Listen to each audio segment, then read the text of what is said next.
They're infected with cockroaches. They've never been fumigated in any way. There's insects, there's bed bugs. It's filthy. This is the big problem with it, was the filth.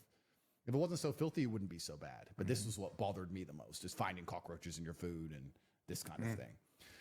But then if I had to choose, would I choose a more violent scenario to avoid the filth? I don't know. If you get stabbed, you're going to wish you didn't. I mean, I slept pretty good in there. People knew who I was, and people had a degree of respect. Were you segregated most of the time? Your own cell? At the beginning, it was me and my brother. We were in separate cells with other people, but then eventually they put us in together because they tapped our cells. So they put us in together to try and find out and get us talking. And then it became a little bit easier. But I'm looking at 8 to 10 years, but maybe I'm nuts. Maybe I'm nuts. But in a world where everyone's chasing comfort and I'm chasing challenges, I really do think that would be it'll be a story. I mean, if I don't go to, I'm going to try my very best to not go to jail and I'm innocent. Fine, of course. And maybe this is cope. I'm just talking out loud so people can understand my thought process. If you were to ask me in 5 years from now, let's say I catch 3 years bid, or I don't. 5 years from now, what did you do? I flew around on private jets. I went to Italy. I went to Dubai. I drove my fast cars and blah, blah, blah, blah. If I go to jail, the story's different.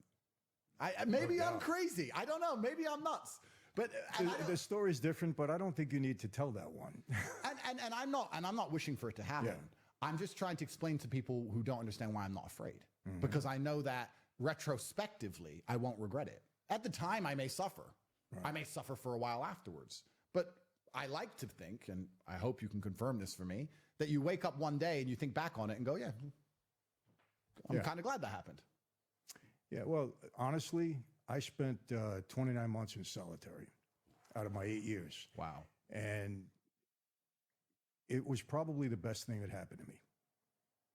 Yeah, I mean that, Andrew. Best thing that happened to me, because things became very clear. When you're in isolation and you're alone, you can go either way. You could either go crazy, like I saw a lot of guys do, and I don't demean them, because isolation is tough.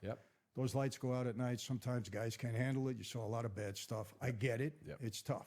I'm dead set against isolation for young people. They're young. It's going to be tough for them to survive.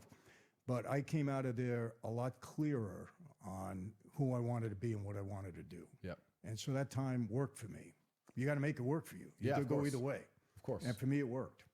Yeah, and I guess perhaps that's just a general mindset in general. Like if life gives you lemons, make lemonade, right? I mean, there's two ways you can do it.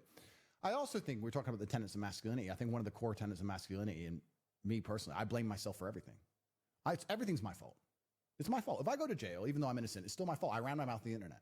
It's my fault. I could have learned Romanian and defended myself better in court. I didn't. It's my fault. I got to tell you something. I say this all the time. Okay, people ask me, Michael, what's some of your secrets? I said, some of my secrets. One of my main secrets is this: everything that goes wrong in my life, I take full responsibility